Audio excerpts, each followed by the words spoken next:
YouTube? I hope all is well with you because things are wonderful with me. Today I'm coming to you with a different type of video. I'm going to talk to you about my experiences when applying for Teach for America.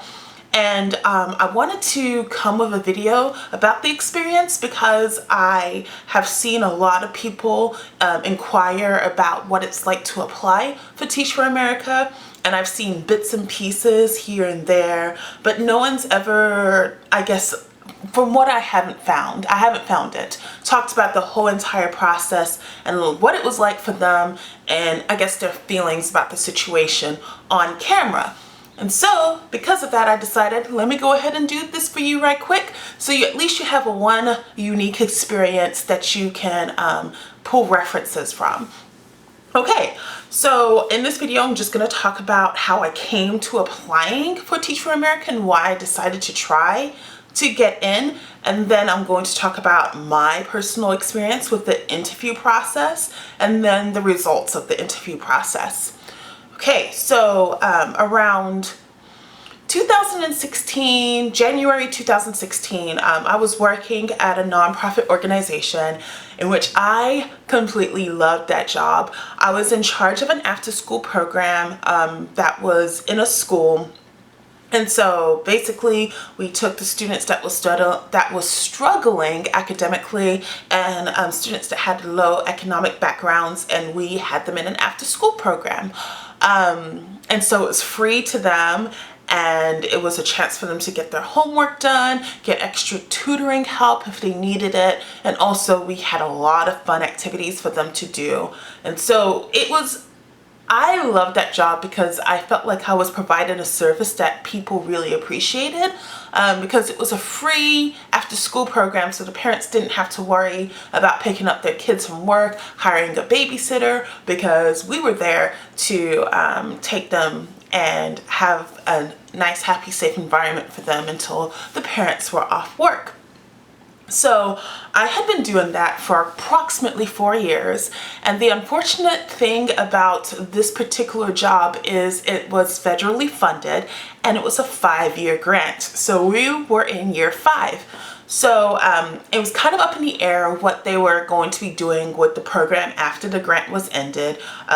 There was a choice of applying for new grants, which we had a strong chance of getting, and yeah, but so because of the uncertainty of my job, I decided that I needed to branch out and figure out what I would do if the job was not there next year.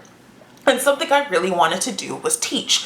And specifically, I wanted to teach special education. Of course, the reason why I wanted to teach is because I was around students for so long, and I loved my job working with the kiddos.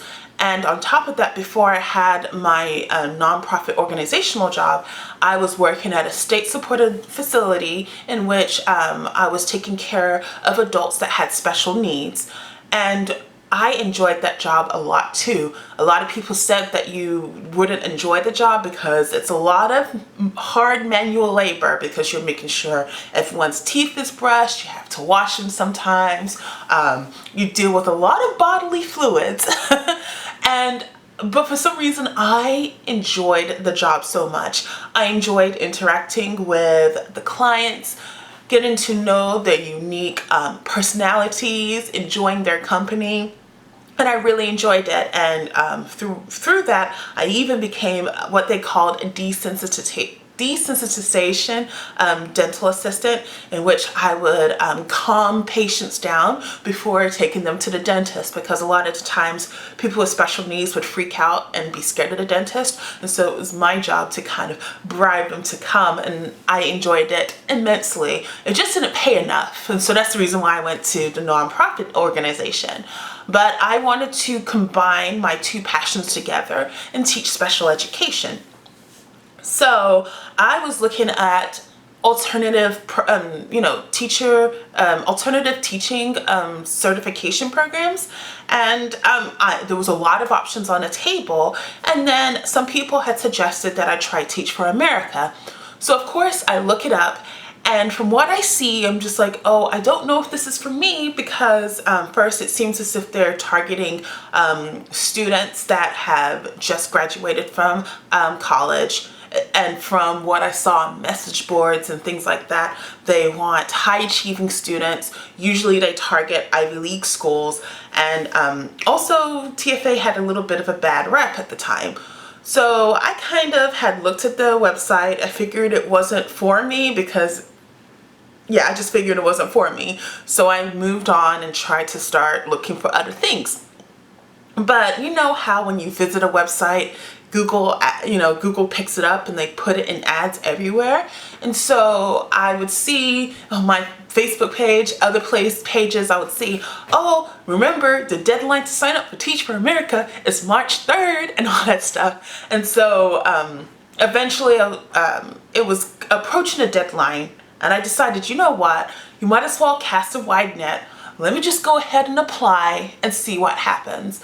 And I literally did my application on the last day to the last minute, which I don't recommend because it's a very long application and it's longer than a lot of the applications that I'd filled out for certification programs.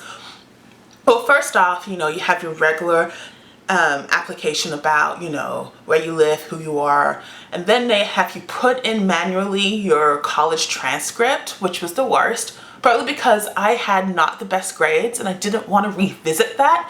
It was very triggering indeed. On top of that, you have to answer like 3 short essay questions. And so in order for you to have a great answer, it's good to give yourself enough time to answer it comprehensively. And I literally did mine at the last minute. Just spell checked it all and turned it in, and I was like, okay, well, we'll see what happens. Like a week and a half later, I receive an email that says, hey, congratulations, you made it past the round and you are now put through to a telephone interview. For people that do not know, when it comes to Teach for America, you initially put in your application and 3 things happen.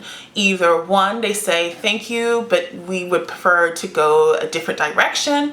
Or they will say, hey, we're interested. We want you to talk to someone on a phone.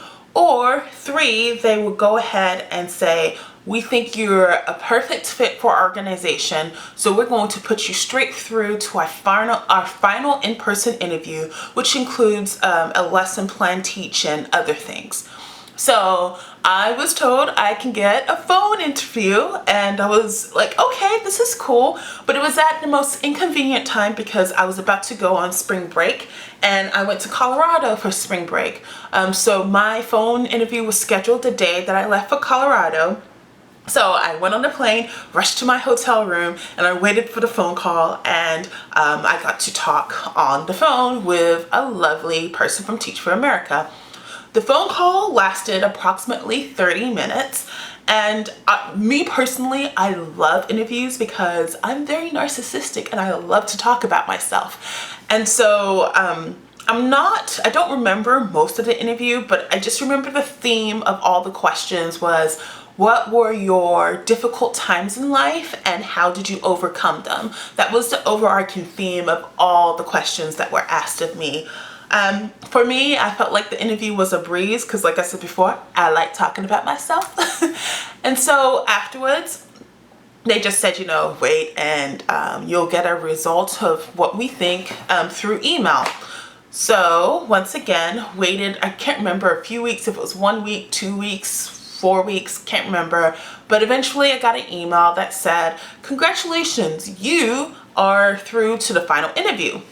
I was like, oh, okay, cool. That works for me.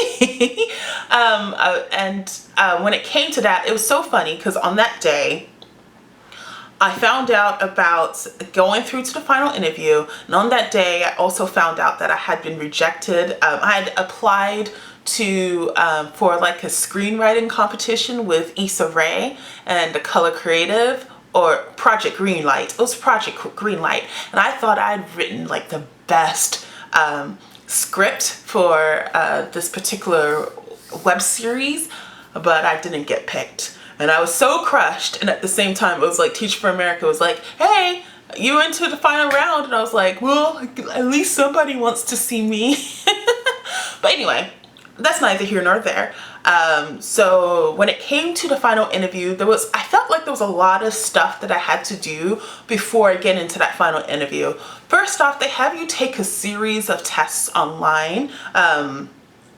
I wish I could remember them, but I remember them being quite simple and to the point.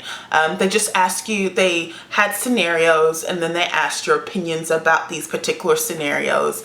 And yeah, it was really easy for me personally. I was like, oh, this is cool. All right. And so then you had to get your college transcript. You have to get just all of the stuff. I can't remember all the elements, but I remember it taking time out of my day, and I was really irritated about it. And so I also had to take off work in order for me to go to the interview because it was during the day. When it comes to the interviews, you have your choice of doing an online interview, like a virtual interview, if you're not close to a Teach for America site, or you can do the interview in person, which is what I did. My problem was, like, what you're supposed to do is as soon as you get accepted to the final round, you have to click and choose an open spot where they have their interview schedules. And so I was hoping to get like a Friday because I don't have programming on Friday, but they were all taken up because I guess that's a hot spot. And I ended up having to take an interview, I think it was on a Tuesday, so I had to miss work, which kind of irritated me a little bit. But so I went to the interview, and so you had to prep for the interview, of course. And so one of the things that you had to prep for the interview was a 5-minute lesson plan. And for some reason I was really nervous about that, which is really silly because I used to be an after-school teacher, and so I used to do lesson plans all the time, and I used to teach lessons all the time, but I was thinking too hard about it. And I guess because I'd also looked online on some videos about experiences of just the final interview, and it just seemed as if people were doing a lot, you know, getting out their instruments and playing music and just, I guess, finding ways to stand out. And I was like, I don't know how to play an instrument. I have no idea how I'll stand out and I guess be remembered. And so I was thinking a lot about that 5-minute lesson plan, and it was making me so nervous because I was like, I don't know what I'm going to do to stand out. And then finally, and that's another thing they were saying, a lot of people were like, you make your poster boards and all this stuff. And I was like, this sounds terrible. I was like, I don't want to make a poster board. I don't want to do all those things. I just want to keep it simple. And so it wasn't until like the night before that I finally figured out what I was going to do for my lesson plan. I decided, since my office, this sounds so weird, but with my office, I also had, during the after school program, the first and kindergartners in my office having program. And so all I had heard all day long was basically the lessons that the first and kindergartners were going through. So I decided, okay, well, that's what I've been hearing a lot lately. I'm just going to pick a lesson from what they are learning. And so I decided to choose nouns, how to identify what a noun is. And I kept it really simple. And at the last minute, I got a genius idea to add a fun activity with it. And to keep it short, I decided, teach them how to identify a noun. Is it a person, place, or thing? So go over that very quickly. Then finally have the students, goodness, I'm drawing a blank. But finally, I would have the students tell me if the object or the word that I had pulled up was a person, place, or thing. And if it was one of those things, is it a noun or is it not a noun? And so my fun thing that I did was I would ask the students, gosh, I'm so sorry, like I am drawing a blank here. But I would ask a student, I had words on a flashcard. I pull them up and I would say, is this a person? Is this word a place? Is this word a thing? And once they did that, I told them they had to stand up, you know, to show energy, and that stand up. And also if it was yes, if the answer was yes, they did spirit fingers. If the answer was no, they did a dab. So it was a way to show that I can get the kids to move and interact with the lesson. So that's what I did. And I explained that terribly, but either way, we're moving on. So when it came to the final interview, I got there extra early to make sure that I, you know, was just relaxed and not rushed and hurried. But they were late.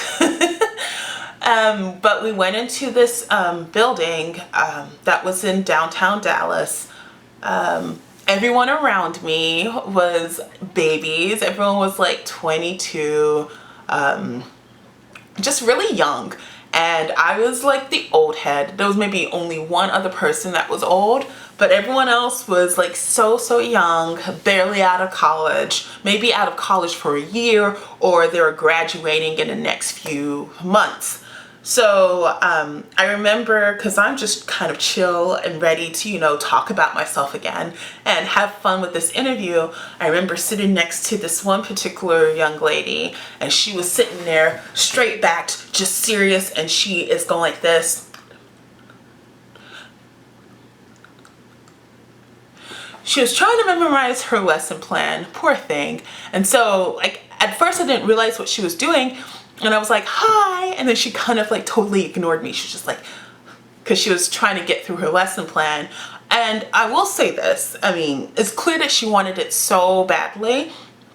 I will say this, I don't know if she made it in or not, but it seemed, when it comes to lesson plans, I feel like you can't learn it like word for word verbatim, because you have to be able to kind of improvise, because the students, of course, are going to have questions for you, and that can throw you off. So if you are memorizing an hour lesson word for word, like, if you get thrown off, what are you going to do then? So it's very imperative that you learn what the material is, what exactly you want the students to take away, and then just stress those things to the students. And it's a lot easier time. It's a lot easier time for you and the classroom, because I mean, just memorizing a 60-minute speech verbatim, it's not going to work. But nevertheless, let me go on to the interview. So it was around 10 of us that were in the interview. And so first we got to introduce ourselves. There were 2 people there to interview us. I'm thinking now they were NTLDs now. But there were 2 people. There was a boy and a girl. I'm not going to mention their names just in case they don't want their names mentioned.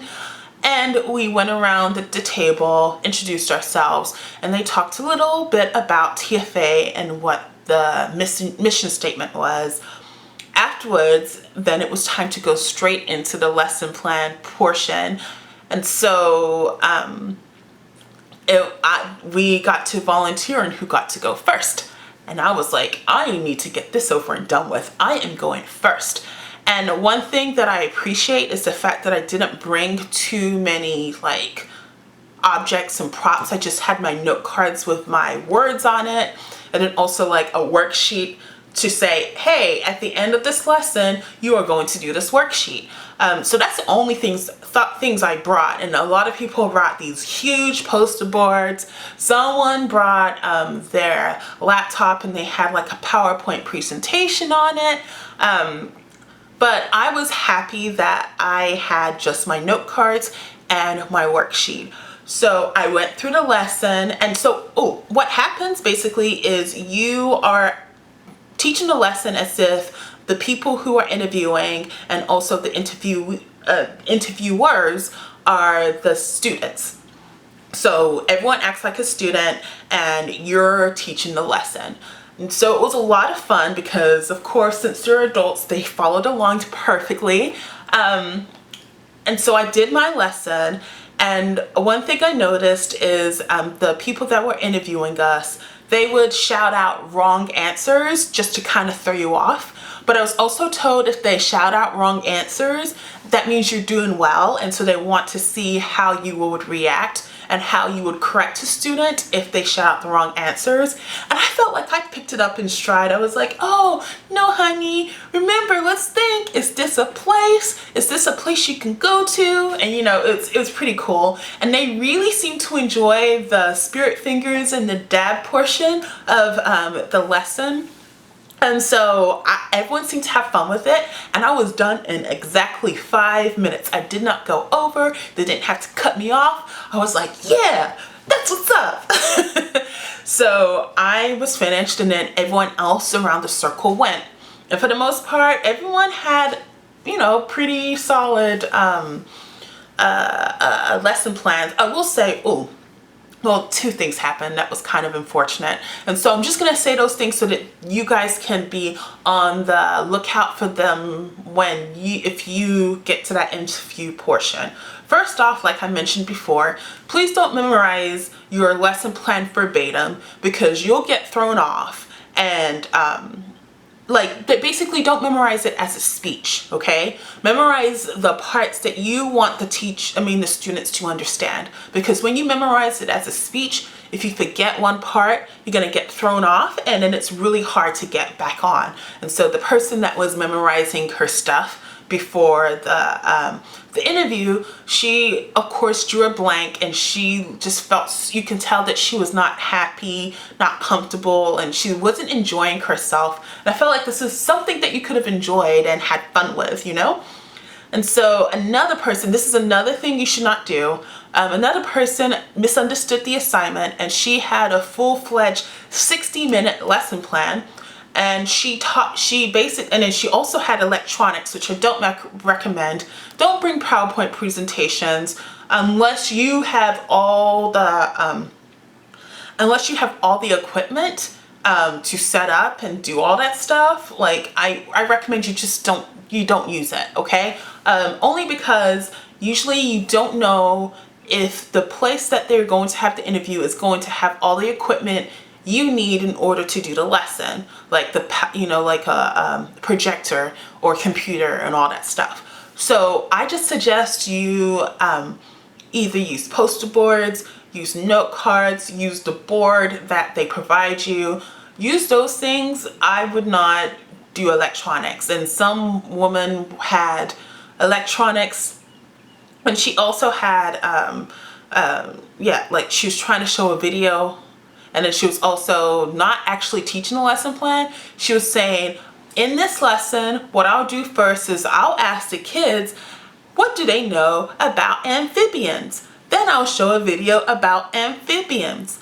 Then we're not seeing her teach. She was talking about what she would do in order to teach, which is something I don't think they wanted, because they stopped her halfway through and said, teach the lesson as if we are the kids, which, but she did recover well. I will give her that. She did recover well, and she started teaching a lesson, but she didn't have enough time. Like by that time, it was like she only had 2.5 minutes, and so she got cut off, unfortunately. But she did recover, so I'll give her that. So after we did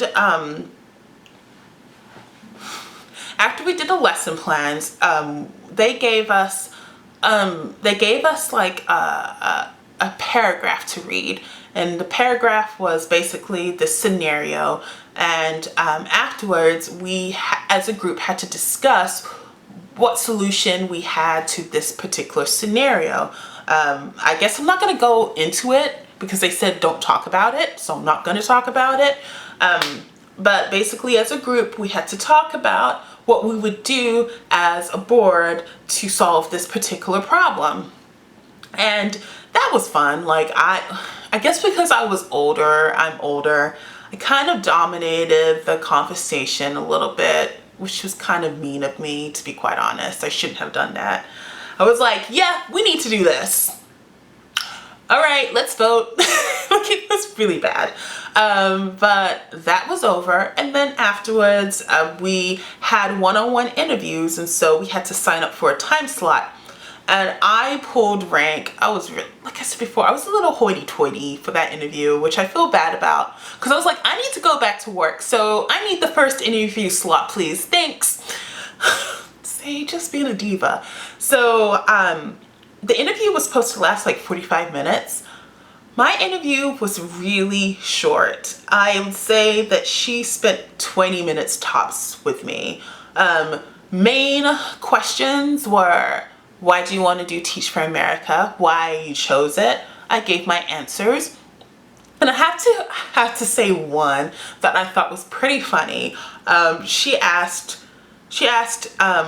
okay, do you have, is there anything that will deter you from fulfilling your 2-year commitment to the program? And I was like, no, I'm good. Like, I'm ready. And I told her, I was like, well, if I won the lottery.